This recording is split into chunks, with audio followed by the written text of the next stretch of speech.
पहले बूथ लूटते थे वही अब ईवीएम लूट रहे हैं, वही ईवीएम की चोरी कर रहे हैं, वही लोग हैं ये। ईवीएम हटाओ, देश बचाओ, ईवीएम हटाओ, देश बचाओ, ईवीएम हटाओ, देश बचाओ, ईवीएम हटाओ, बगाने हटाओ, ईवीएम हटाओ, बगाने हटाओ, ईवीएम हटाओ। बगाने हटाओ। आदरणीय प्रोफेसर रतनलाल साहब। शुक्रिया आप सभी का। जय भीम। चलिए आज कम से कम पुलिस वाले भाई बहुत कम दिख रहे हैं, तो शुक्रिया आप सभी का।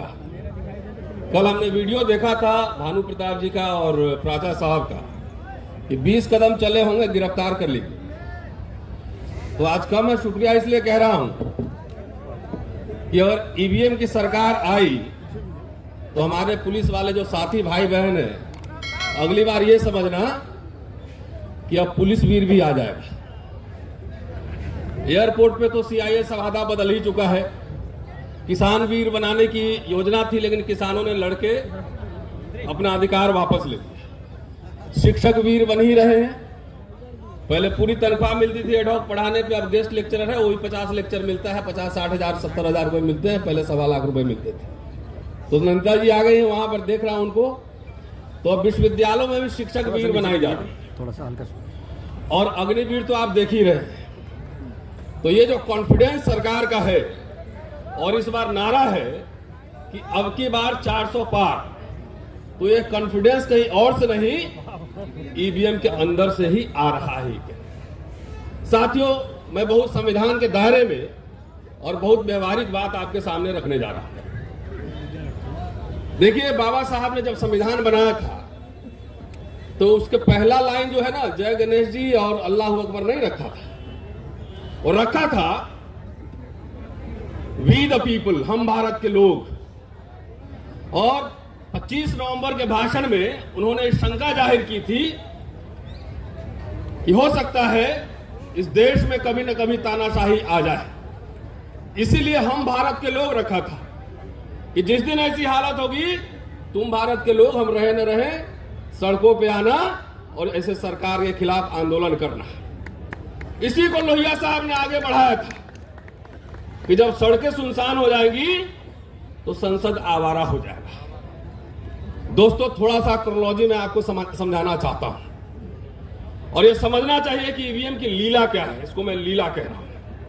अगर आप सोशल मीडिया पर जाके देखें तो एक ही तरह के लोग, जिसको मैं कहता हूं जो पहले बूथ लूटते थे, वही अब ईवीएम लूट रहे हैं, वही ईवीएम की चोरी कर रहे हैं, वही लोग हैं ये। वही पुराने जनसंघी हैं।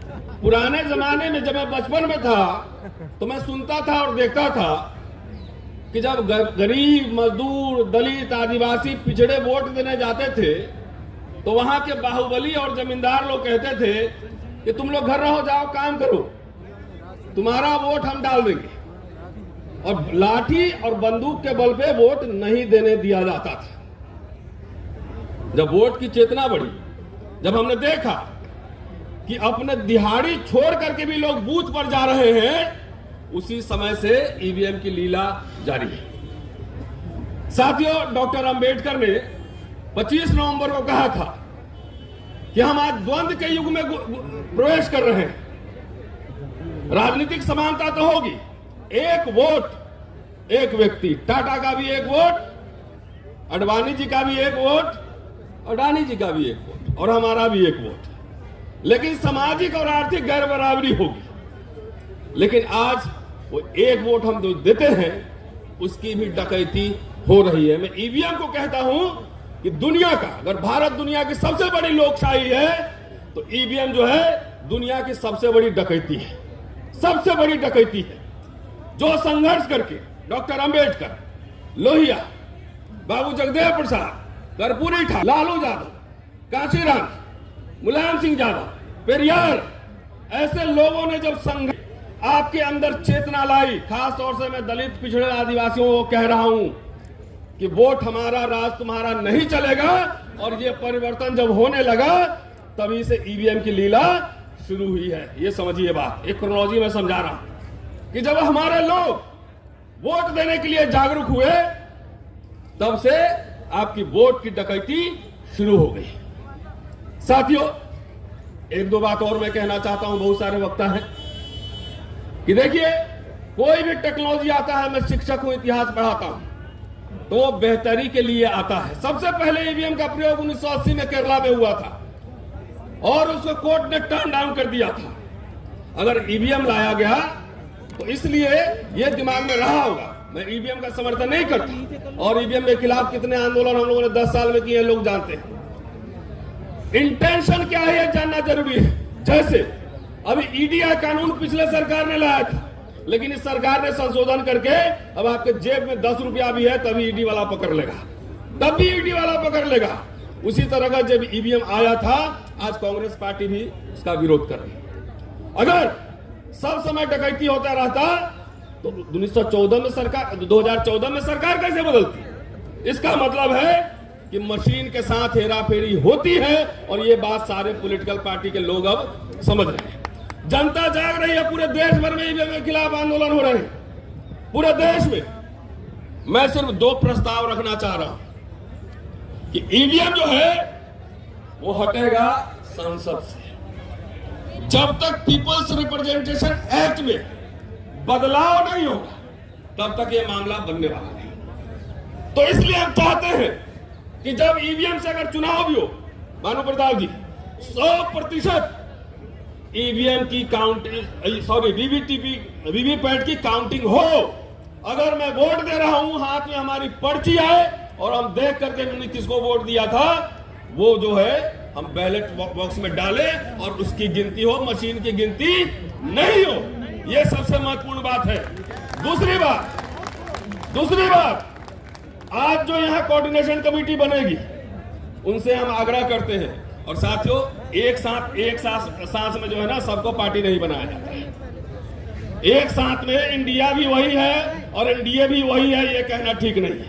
ये लड़ाई जनता के बीच सड़क पर और पार्लियामेंट में लड़ी जाएगी। इसलिए मेरा आग्रह है कि आज एक डेलीगेशन कमेटी बने और सारे पार्टी के राष्ट्रीय अध्यक्षों से मिला जाए और उनको ये कहा जाए कि अपने मैनिफेस्टो में डालो कि जब हम सरकार में आएंगे तो पीपल्स रिप्रेजेंटेशन एक्ट को हम हटाएंगे और बैलेट पेपर लाएंगे। यह सबसे जरूरी है, यह जरूरी है। राजनेताओं ने यह बात सही है कि आजकल जो आंदोलन करते हैं सिर्फ अपने कार्यकर्ताओं का आंदोलन करते हैं। उनसे यह आग्रह किया जाएगा कि जन संवाद और जन कार्रवाई शुरू किया जाए, मैनिफेस्टो में लाया जाए। हम लोग अपने संसाधन से हर समय ये आंदोलन को आगे बढ़ा रहे हैं, लेकिन यही खास तौर से मैं इंडिया अलायंस को कह रहा हूं कि अपने मैनिफेस्टो में ये लाए कि सरकार हमारी आएगी, ईवीएम बंद करेंगे और बैलेट पेपर से चुनाव होगा। इसके लिए एक डेलीगेशन का आज ये निर्माण हो, चुनाव आयोग से ही मिलेंगे। और जैसा कि भानु प्रताप जी ने कहा है कि सुप्रीम कोर्ट के चीफ जस्टिस के पास भी डेलीगेशन लेकर चलेंगे, क्योंकि 19 लाख ईवीएम का मसला अभी कोर्ट में लंबित है। किसी पत्रकार के लिए 12 बजे रात में कोर्ट खुल सकता है, लेकिन यदि इस देश की सबसे बड़ी लोकशाही को गिरवी बना दिया गया है तो ईवीएम पे सुनवाई क्यों नहीं हो रही है? कहां गया 19 लाख ईवीएम? इसकी जानकारी कौन देगा? इसलिए कोर्ट को भी इसमें पार्टी बनाना पड़ेगा कि सरकार के हिसाब से जब आप कन्वीनियंट हो तो किसी केस की सुनवाई तो आप 2 दिन में कर लो। पिछले चुनाव से अगला चुनाव आ गया, 5 साल हो गया, ईवीएम पे सुनवाई नहीं हो रही है। क्यों नहीं हो रही है? इसके लिए हम सबको जन जागृति फैलाना पड़ेगा, इन सबको आगाह करना पड़ेगा। चलते चलते मीडिया वाले साथियों का मैं धन्यवाद इसलिए करना चाह रहा हूं कि जब ओबीसी का आंदोलन चल रहा था, एम्स में ओबीसी रिजर्वेशन के खिलाफ 10 लोग बैठते थे, पूरा गोदी मीडिया नेशनल न्यूज बनाता था और वहां पे हम लोग भी जाते थे। 200 लोग वहां पे धरने पे बैठते थे आरक्षण के समर्थन में, उसकी कोई न्यूज नहीं छपती थी। आज यहाँ पे गोदी मीडिया नहीं है, इसलिए चलते चलते आप सबका शुक्रिया कि आप सबकी वजह से करोड़ों लोग के पास हमारी आवाज पहुंच रही है। शुक्रिया, जय हिंद।